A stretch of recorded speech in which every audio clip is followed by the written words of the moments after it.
बिस्मिल्लाहिर्रहमानिर्रहीम। अस्सलाम वालेकुम। मैं हूं तसव्वुर शहज़ाद और आप देख रहे हैं तसव्वुर शहज़ाद ऑफिशियल। नाज़रीन, आज के जो हमारे मौज़ूआत हैं उनमें इलेक्शन की सूरत हाल और पंजाब हुकूमत के कुछ इक़दामात पर गुफ्तगू होगी। इसके अलावा अल्लामा राजा नासिर अब्बास ने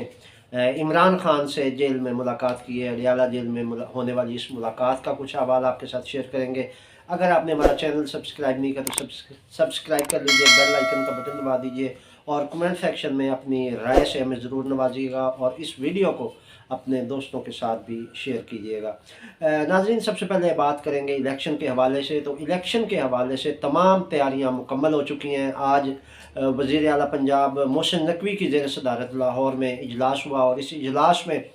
तमाम इंतज़ामात का जायज़ा लिया गया। तमाम डिविज़नल कमिश्नर और डीसीज़ जो थे वो वीडियो लिंक के ज़रिए इस इजलास में शरीक हुए। मोहसिन नकवी ने इस हवाले से तमाम हदायत जारी की और एक सबसे बड़ी खुशखबरी जो उन्होंने सुनाई, उन्होंने कहा कि इलेक्शन वाले दिन जो है वो इंटरनेट सर्विस और मोबाइल फ़ोन सर्विस बंद नहीं की जाएगी। जबकि इससे पहले ये खदशात ज़ाहिर किए जा रहे थे कि इलेक्शन वाले दिन जो है वो पोलिंग डे यानी 8 फरवरी को मोबाइल फ़ोन सर्विस बंद कर दी जाएगी। लेकिन मोहसिन नकवी ने आज क्लियर किया है कि इस हवाले से कोई ऐसा फ़ैसला नहीं किया गया। ताहम वफाकी वज़ीर दाखिला जो है गौहर एजाज़, उन्होंने इस हवाले से कहा है कि अगर कोई सुबह हमें कहेगा कि हमने मोबाइल फ़ोन सर्विस बंद करनी है तो उन इलाकों में जहाँ से रिक्विज़िशन आएगी, जिस ज़िले से ये मुतालबा आएगा, वहाँ मोबाइल फ़ोन सर्विस और इंटरनेट सर्विस बंद की जा सकती है। तो पंजाब हुकूमत की जानिब से तो ये क्लियरेंस दी गई है कि किसी इलाके में मोबाइल फ़ोन सर्विस या इंटरनेट सर्विस बंद नहीं की जाएगी। उसकी वजह यह है कि मोहसिन नकवी इस हवाले से क्लियर है कि पूरा सुबह इस वक्त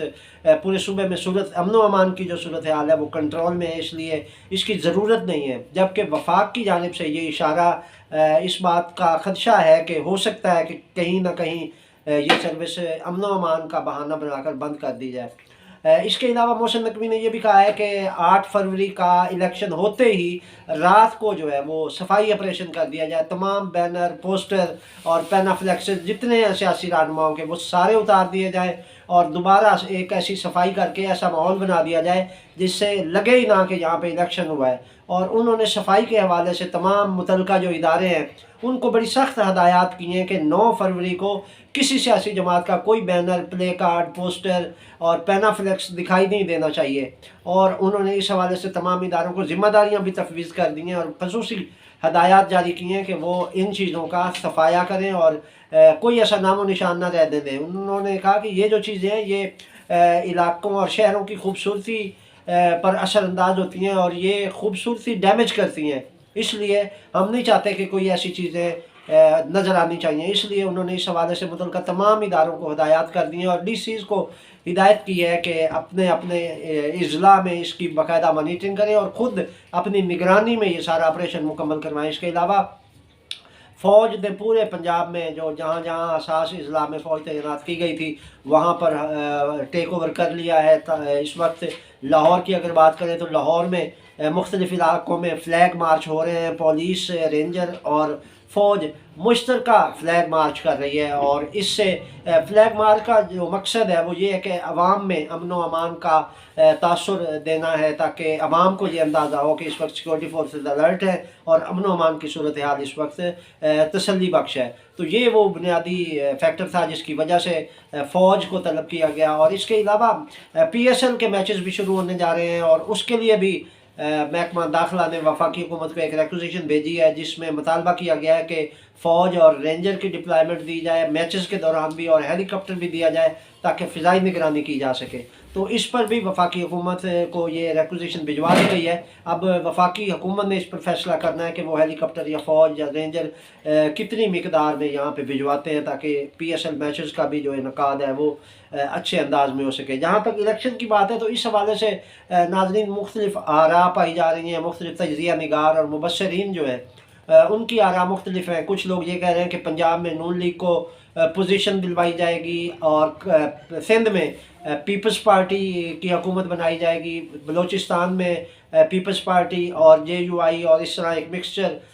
باپ کی حکومت ہوگی، اور اس کے علاوہ جو ہے KPK میں وہاں پر یہ توقع کی جا رہی ہے کہ شاید PTI کی اکثریت الیکشن جیت جائے، جس کے لیے وہاں پر بھی ایک مکسچر ہی حکومت بنے گی، جبکہ وفاق میں میاں نواز شریف کو وزیر اعظم بنانے کا فیصلہ ہو چکا ہے۔ ناظرین، اگر اس حوالے سے بات کریں تو عوام میں بڑی مایوسی پائی جا رہی ہے۔ آج گیلپ سروے میں یہ چیزیں سامنے آئی ہیں کہ عوام مایوس ہیں، پاکستان کے عوام اس الیکشن کے حوالے سے کوئی زیادہ اچھا توقعات نہیں رکھ رہے ہیں۔ عوام یہ کہتے ہیں کہ یہ الیکشن شفاف نہیں ہوگا۔ عوام کی اکثریت نے گیلپ سروے میں اپنی جو رائے دی ہے اس میں عوام نے یہ کہا ہے کہ اس الیکشن کے نتائج پہلے سے تیار شدہ ہیں اور انہی کو اپلائی کر دیا جائے گا، یعنی نواز شریف کو وزیر اعظم بنا دیا گیا ہے، نواز شریف ہی وزیر اعظم بنیں گے خواہ وہ جیتے یا ہارے۔ اسی طرح پیپلز پارٹی کی حکومت سندھ میں بن چکی ہے، خواہ وہ الیکشن ہو یا نہ ہو انہی کو حکومت دی جائے گی، اور اسی قسم کا ملا جلا جو ایک تاثر ہے وہ عوام میں پایا جا رہا ہے، اور عوام یہ سمجھتے ہیں کہ یہ جو الیکشن ہے یہ ڈھونگ ہیں، اور اصل جو نتائج ہیں اس کے وہ آلریڈی تیار شدہ ہیں اور وہی الیکشن کے بعد دے دیے جائیں گے۔ لیکن اس حوالے سے یہ بھی کہا جا سکتا ہے کہ جو عوام ظاہر ہے جنہوں نے ووٹ دینے ہیں، PTI کے حوالے سے جو ایک تاثر پایا جا رہا ہے کہ عوام یہ کہہ رہے ہیں کہ ہم پرچی کے ذریعے انتقام لیں گے اور عمران خان کو جیل سے نکالیں گے، تو اس حوالے سے بھی ایک جو تاثر ہے وہ یہ ہے کہ عوام انتقام لیں گے، اور اگر یہ طے شدہ جو پہلے سے تیار نتائج دیکھ کر زبردستی وہ مسلط کیے جاتے ہیں اپنی من مرضی کے نتائج، تو ہو سکتا ہے عوام میں رد عمل آئے اور عوام کہیں کہ ہم نے تو ان کو ووٹ دیے ہی نہیں تھے، یہ کیسے جیت گئے۔ تو اس پر معاملات جو ہیں وہ زیادہ خراب ہونے کا خدشہ ہے۔ تو اس حوالے سے متعلقہ جو ادارے ہیں، بالخصوص یہاں پر الیکشن کمیشن کی ذمہ داری بنتی ہے کہ وہ ان انتخابات کا جو انعقاد ہے وہ شفاف طریقے سے کروائے، اسی سے ملک میں امن قائم ہوگا۔ اور اگر یہ انتخابات شفاف نہ ہوئے تو ظاہر ہے وہ لوگ جو اس وقت عمران خان کے حامی ہیں یا PTI کے سپورٹر ہیں وہ یقینی طور پر باہر نکل سکتے ہیں، اس بات کے تحفظات بہرحال موجود ہیں۔ اس کے علاوہ آج مجلس وحدت مسلمین کے سربراہ اور پاکستان تحریک انصاف کے اتحادی علامہ راجہ ناصر عباس نے اڈیالہ جیل میں عمران خان سے ملاقات کی ہے۔ اس ملاقات میں عمران خان کو انہوں نے یقین دہانی کروائی ہے کہ ہم مشکل کی اس گھڑی میں بھی آپ کے ساتھ کھڑے ہیں اور مجلس وحدت مسلمین مسلسل سپورٹ کرے گی۔ اس ملاقات میں راجہ ناصر نے اس بات پر ناراضگی کا بھی اظہار کیا کہ ہم نے آپ کو پیشکش کی تھی کہ آپ خیمہ کے نشان پر، جو مجلس وحدت مسلمین کا انتخابی نشان ہے، عمران خان کو راجہ ناصر عباس نے یہ کہا کہ ہم نے آپ کو پیشکش کی تھی کہ پاکستان تحریک انصاف ہمارے نشان پر انتخاب میں حصہ لے، لیکن ایسا نہیں کیا گیا، جس پر عمران خان نے کہا کہ PTI کی اپنی ایک الگ پارٹی کی شناخت ہے، اس کو برقرار رکھنا زیادہ ضروری تھا۔ اب اگر ہم خیمے کے نشان پر الیکشن میں حصہ لے لیتے تو اس سے تھوڑے معاملات اور PTI کی پاپولیرٹی متاثر ہونے کا خدشہ تھا، اس لیے ہم نے یہ فیصلہ کیا ہے۔ تاہم یہ جو مختلف نشانات ملنے گئے، علامہ راجہ ناصر عباس نے کہا کہ اس سے PTI کی جو ووٹ بینک ہے وہ متاثر ہوگا، اور اس سے عوام کو یہ پتہ نہیں چلے گا کہ PTI کے کس امیدوار کا کون سا انتخابی نشان ہے، تو اس سے جو ٹرن آؤٹ ہے وہ متاثر ہونے کا خدشہ ہے۔ اس کے علاوہ ایک ذریعے سے ہمیں یہ بھی خبر ملی ہے کہ علامہ راجہ ناصر عباس نے آصف علی زرداری کا پیغام پہنچایا ہے۔ اس رپورٹ کی آزاد ذرائع سے تصدیق نہیں ہو سکی، تاہم کچھ ہمارے جو ذرائع ہیں جیل حکام کی جانب سے بھی ہمیں کچھ یہ ایسی کوئی اطلاع ملی ہے کہ وہاں پر علامہ راجہ ناصر عباس نے آصف علی زرداری کا پیغام پہنچایا، اور اس حوالے سے کچھ الیکشن کے بعد کے معاملات پر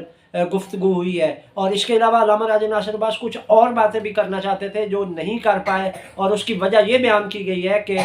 چونکہ وہاں پر جیل کا سٹاف جو ہے وہ اس ملاقات میں موجود رہا ہے اور انہوں نے عمران خان اور راجہ ناصر کو علیحدگی میں تنہائی میں ملاقات نہیں کرنے دی، تو اس وجہ سے بہت سی ایسی باتیں تھیں جو ناگفتگو رہ گئی۔ تو اس حوالے سے یہ ملاقات کسی حد تک بہتر تھی کہ علامہ راجہ ناصر عباس نے عمران خان کو مکمل یقین دہانی کروائی، اپنی حمایت کی، اور عمران خان نے اس ملاقات میں اسرائیل کی جانب سے فلسطینیوں پر مظالم کی مذمت کی، اور عمران خان نے کہا کہ اگر وہ وزیر اعظم ہوتے تو اس وقت اسرائیل کی جرأت نہ ہوتی کہ وہ فلسطین پر حملہ کر سکتا۔ انہوں نے کہا کہ फ़लस्तीनी मज़लूम अवाम है, और इसलिए इस पर मुस्लिम उम्मा की खामोशी पर इमरान खान ने अफसोस का इज़हार किया है। और इमरान खान ने कहा है कि ये मुस्लिम उम्मा का मामला था, इस मामले में अगर पूरी उम्मत मुत्तहिद होकर अपना एक मौक़िफ़ अपनाती तो इसमें बेहतरी आ सकती थी, लेकिन अफसोस कि मुस्लिम उम्मा खामोश तमाशाई बनी हुई है और इसराइल जो है वो फ़लस्तीनियों पर अपने मज़ालिम ढा रहा है। ये थी नाज़रीन अब तक की अपडेट। तसव्वुर शहज़ाद को इजाज़त दीजिए। अल्लाह की बात।